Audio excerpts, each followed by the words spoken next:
Ito lang yung mga sangkap na kakailanganin natin. Manok, chicken breast yung ginamit ko. Pero pwede din kayo gumamit na ibang parts. Tapos repolyo, kamatis, dahon ng sibuyas at bawang. Ready na para maghiwa. Unahin ko na yung bawang, sibuyas, 1 piraso lang.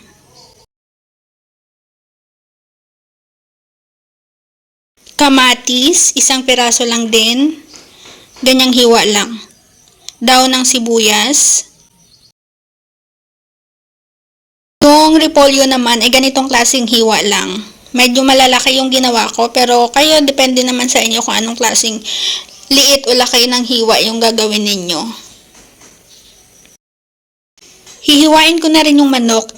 Tatanggalan ko lang ng balat para bawas taba.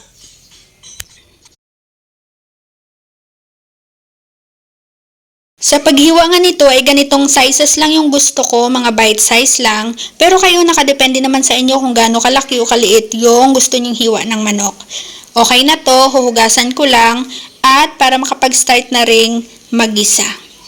Ready na ang kawali, bubuksan ko lang yung kalan, paiinitin ko lang yan at saka ko lalagyan ng mantika. Kunti lang, mga ganyan lang. Saka ko isunod yung sibuyas at bawang. Ilagay ko na rin tong kamatis. Isunod ko na rin yung manok.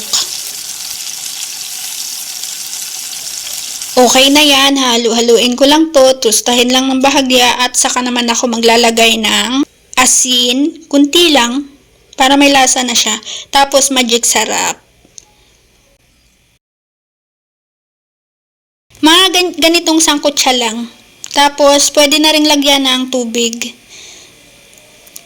2 bowl lang yung nilagay ko na tubig. Hindi ka naman ganong malaki yung bowl na to.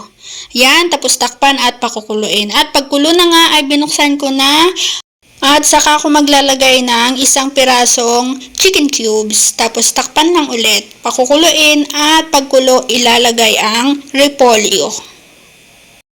Saka isunod ang siling haba or siling green at dahon ng sibuyas. Hahalo-haloin lang ulit, ididiin yung mga gulay at saka takpan at pakukuluin ng mga 1 minuto lang. At after 1 minute, ayun, binuksan ko na ulit at saka ko nilagyan ng 1 pirasong kalamansi pandagdag bango.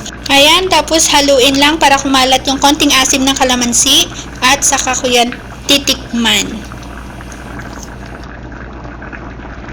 Ay, ang sarap! Namit gid. Thank you sa pagsama. Until next cooking sessions!